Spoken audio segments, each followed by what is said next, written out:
Do you want to improve your drawing skills? Do you need motivating to draw something every day? Do you want to get yourself into drawing inspiration mode? Well, let's not talk about it. Let's do it. Hey Shooby-Doodlers, how are you doing? In my last couple of videos I showed you how to use this template to do very small little drawings and practice sessions, and I told you how it's really important to practice drawing every day and how drawing small things makes it much easier to get started. And I showed you how drawing small things in your sketchbook every single day makes it much easier to get started and much easier to actually complete something successfully. You can see from my sketchbook that I've been trying out various different patterns, and in this video I'm going to choose 9 of my favourite patterns to get you started and to give you something to build on. So the first thing I'm going to do is to use this tool and draw out some squares. And if you want to know how to make this, click up here to see the video about how to make it. And if you want all the dimensions, you can get them for free on my Patreon page. You'll find the link up here and down below. So I'm going to start off with number 1, this kind of wavy thing. You need to just kind of take your time and draw nice kind of waves and keep these lines equidistant. And keep the, I'm trying to, whatever it is, the frequency, is it? The amplitudes and the frequencies of these curves as equal as possible. And I'm probably getting a little bit wobbly because I'm not fully concentrating, I'm talking to you. This is one of those things that if you do it every day, you will get more and more precise. And as I said in my last video, this is really all about hand-eye coordination, resilience, and muscle memory, which is all about kind of doing something every day so that your hand gets used to it and you just get better and better and more accurate at doing it every single day, like learning to play the piano. And here with these dots again, just kind of make them equidistant and keep it right down the middle. It's all about hand-eye coordination. And being so small, it didn't take long to complete. You can do all this in a coffee break. I really like this one here too. So I'm going to start, say, with a square, and then next to it I'll do kind of an oblong rectangle, maybe a rectangle there, and a small rectangle, and then maybe a larger rectangle. So what we're doing is we're sort of creating a crazy paving type sort of courtyard design, aren't we? Something like that. And we could have something maybe quite big there, like that. And we could do something like that. And then we could have 1, 2, 3, kind of, it doesn't matter. It's just kind of making it, oh, we're going to have a really small one there, and then a kind of a longer one. And something about like that, and like that there.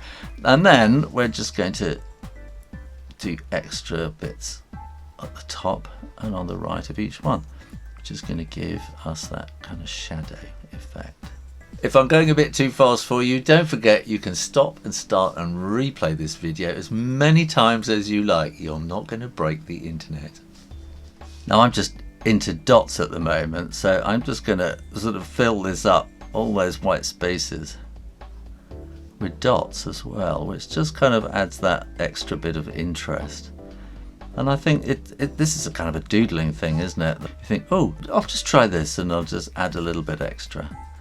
And it's kind of a mind thing, isn't it? So it's partly a kind of a Zen thing that you're going off. Your brain is going off into this wonderful quiet mode. But also when you start thinking, oh, just put some dots in there, you're starting to be creative because you're kind of adding to what was a very simple design. And by doing this, you're adding these dots, you're adding to the design, you're making it more interesting. You might actually be ruining the whole design, of course, in which case you have to start again. But it just sort of adds something extra to it and helps with the hand-eye coordination. This is another one that I like.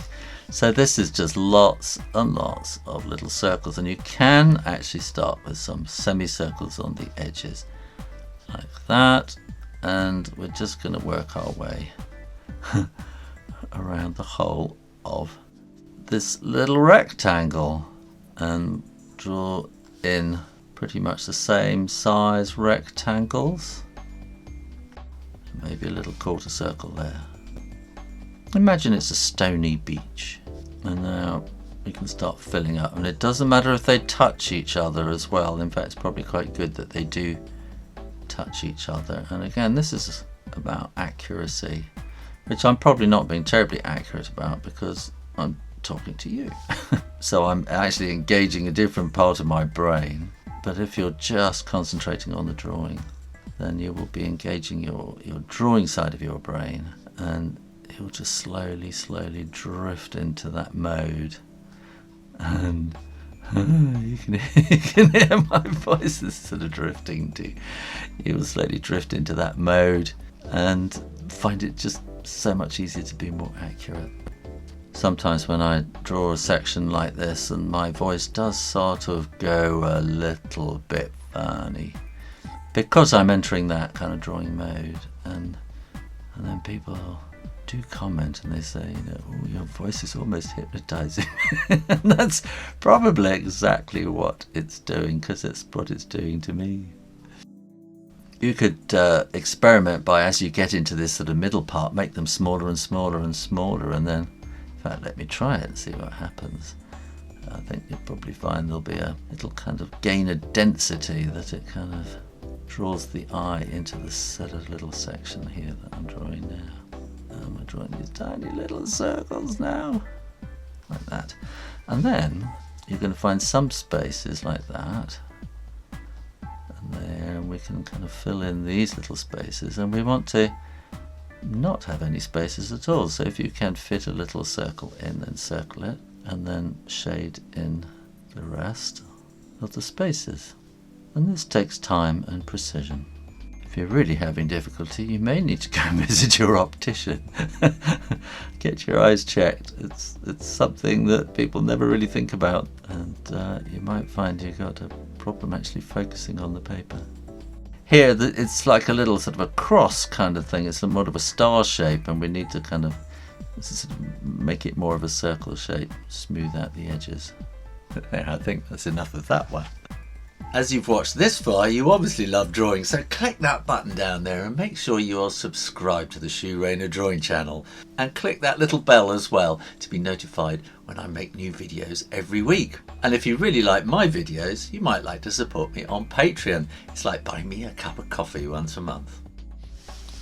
Now, I really like this star pattern, and I did that freehand, but what you could do is, if you've got an eraser as well, you could do it by drawing stars this way and draw them at different angles, so you're just kind of getting them into space, and you can go over the edges of course as well.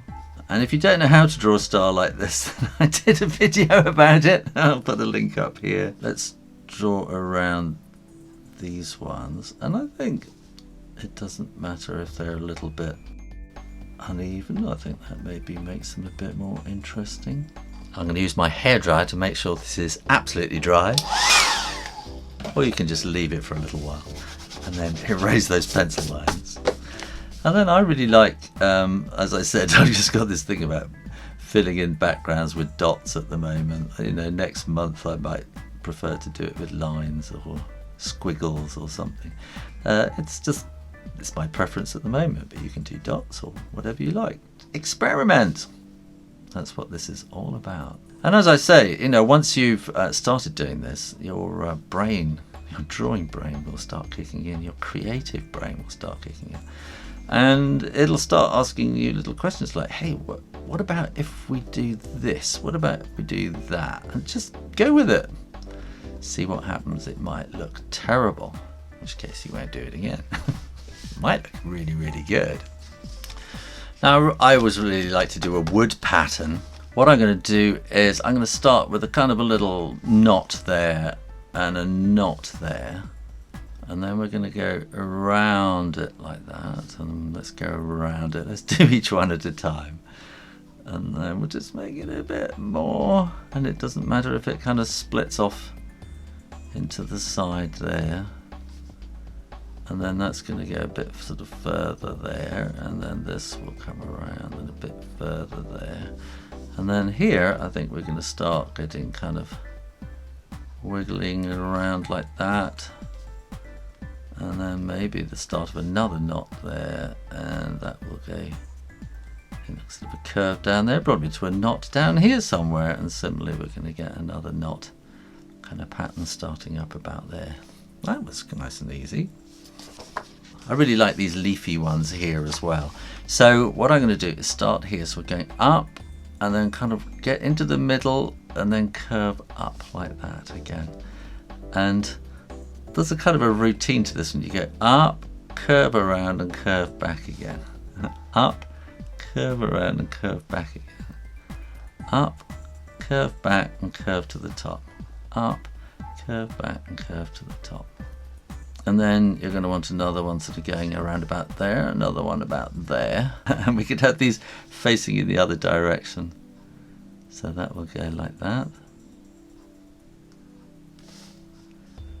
And this will come about there. It's not so easy, is it, that bit? Just kind of fit them in there like that. We might have a bit showing in there. Now with the leaf pattern, I also quite like this one, which is a little bit more sophisticated. So here, I'm going to start, say about here, and let's draw a leaf. So there's a little kind of S curve, and then that will come back to about there, and then draw the veins of the leaf inside it. And another S curve, and back, and then the veins of the leaf inside. And I'm just kind of flicking these so it doesn't quite get to the edge. Let's do something going off up that way this time. And that will go there. And we'll just kind of flick from the center out. And that can go that way. Flick, flick. And it's just doing lots and lots of these basically. And it's imagining where the leaf is going to go, because it's sort of a pile of leaves, isn't it? It's kind of autumn, fall, and all the leaves have fallen on the ground in a great higgledy-piggledy mess. We can probably fit one down there like that. Now this is where it gets a bit more difficult. We need to start kind of squeezing them in, so there might be sort of going in underneath there, and you have to kind of follow it through. And this is where it now becomes a bit of a puzzle as well. Let's have that going up there. And then we just slowly fill in the forest floor. I really like these kind of quarter circle ones as well. So what I'm going to do is I'm going to start about there and draw a little quarter circle. And then we want to draw another one, and then another one. Okay. And then from here we're going to draw another quarter circle. And this is really quite hard to keep sort of equal and equidistant and all those equi words. And then you can maybe go back the other way. So there's 1, 2, and then another 3, and then we'll have 1, 2, 3, like that. And a little quarter circle, and a bigger one, and a bigger one, and then we'll go back the other way.